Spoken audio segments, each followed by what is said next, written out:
I'm Jean-Philippe Courtois. I'm living in Paris, downtown. I've been spending an amazing 40 years plus with Microsoft.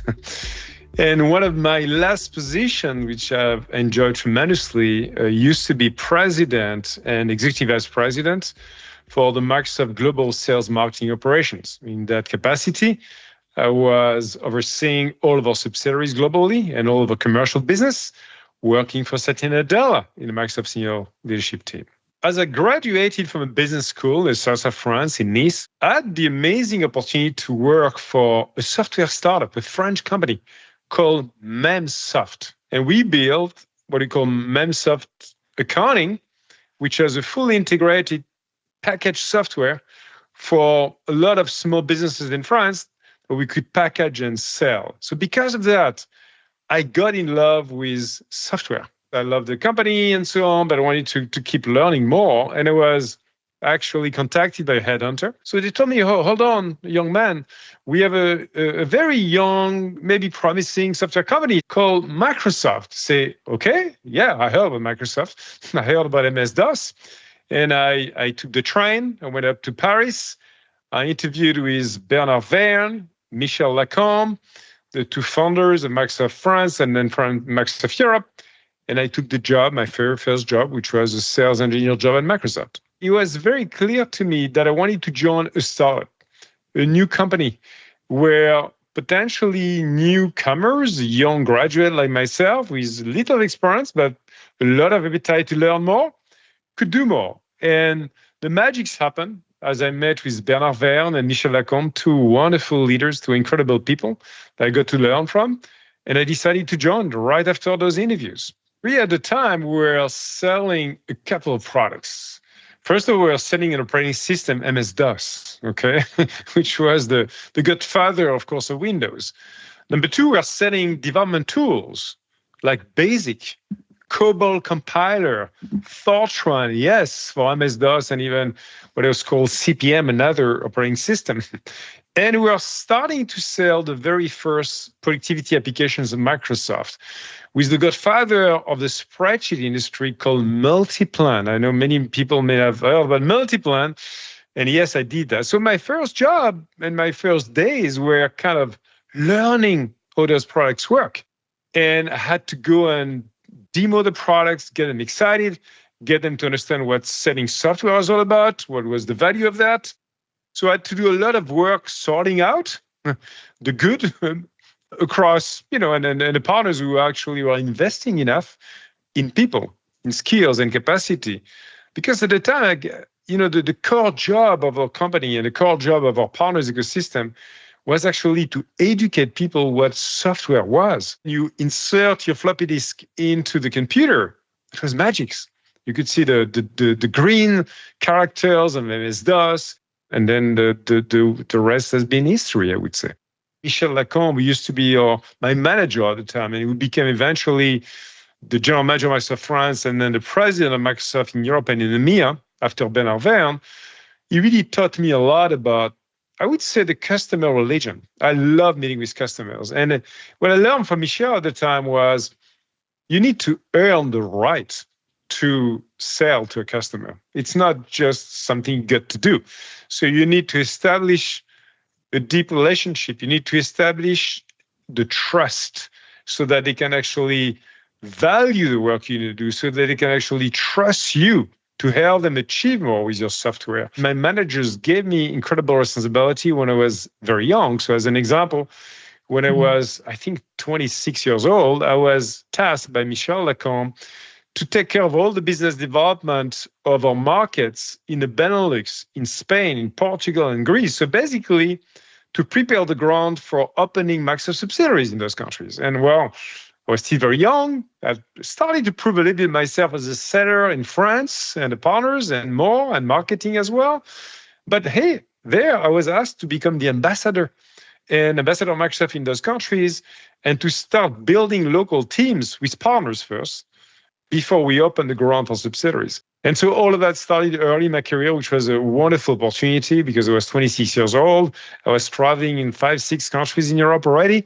And I was really hungry to basically learn more one country at a time. The beauty of Microsoft is we had a why super well defined since day one. And when I joined the company in Les Ulis, it was super clear to me this was the place where I was going to enable the world to have a PC on every desk in every home, which, as you know, has been a rallying cry for us for decades with our founder, Bill Gates. That to me was a starting point, of course, of I would say the foundation of the culture of the company, the why, the mission, why we're here all together. And of course, the mission needs to be nurtured with the culture, the way people work. You have certainly to take into account that this is an American company. I've been really trying to bring always the best of both cultures. I became then GM of Microsoft France back in 94.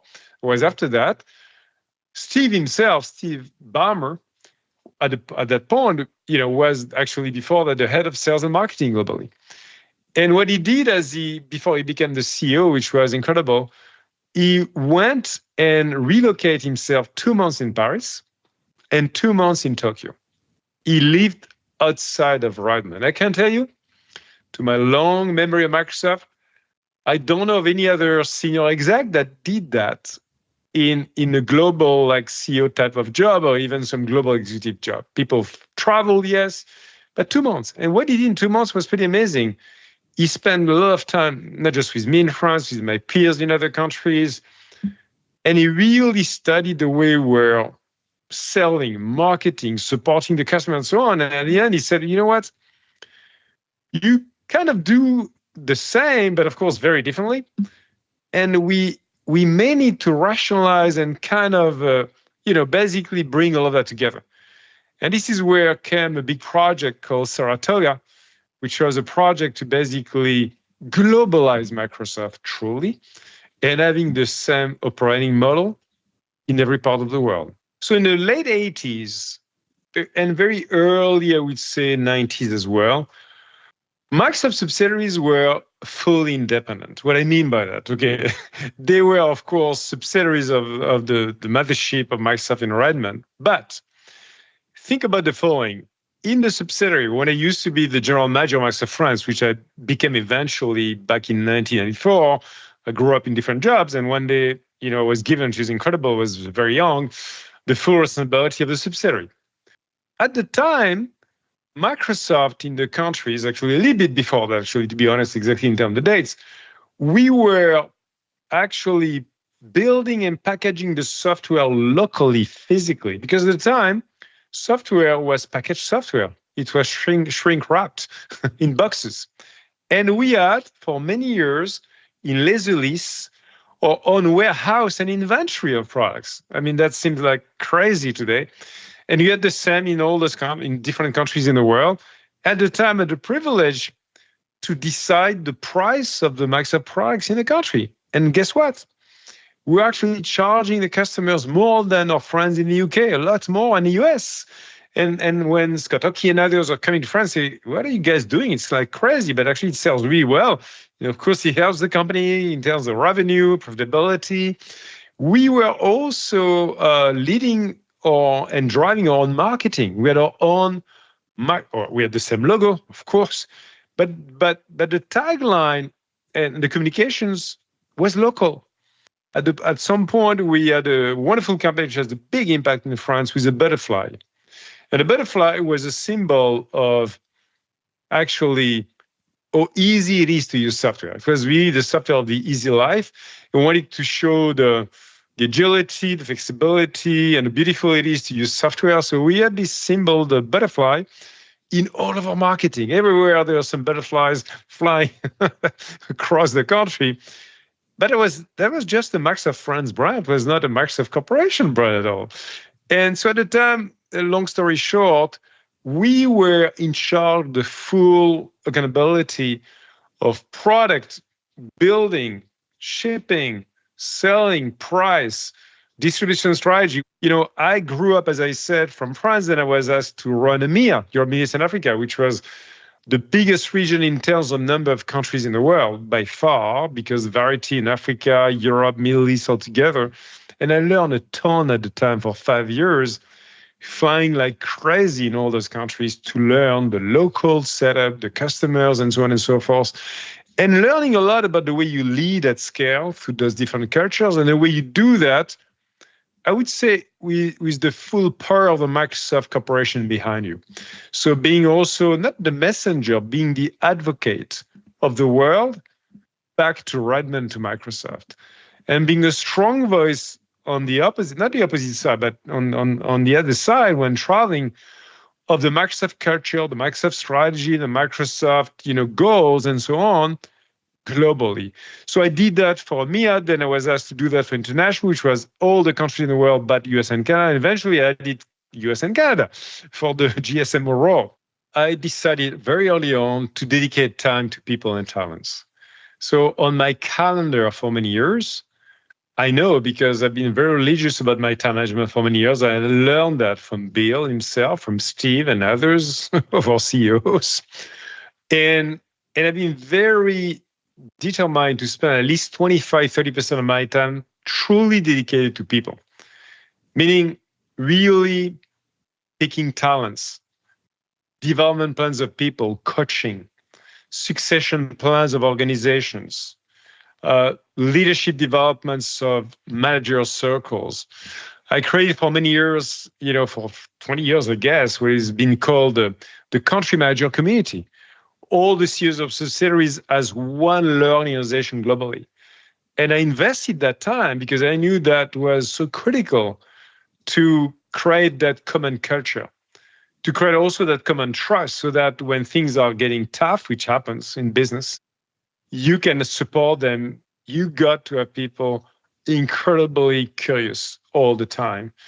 Number one, to learn our products and technology, because they are not curious about that. Guess what? They are not going to do a great job evangelizing the world. Being curious as well and learning, of course, about the community, the countries, the business, the industries that where we can and where we should have an impact as a company. So it means having that intimacy with your customers. It means you need to learn the business of your customers. You need to learn the industry. You need to learn sometimes the political issues happening in your countries to understand the way you're going to shape public policies and so on and so forth. Number two, I was looking at people who are also honestly role models in terms of excellence in execution and excellence in people leadership.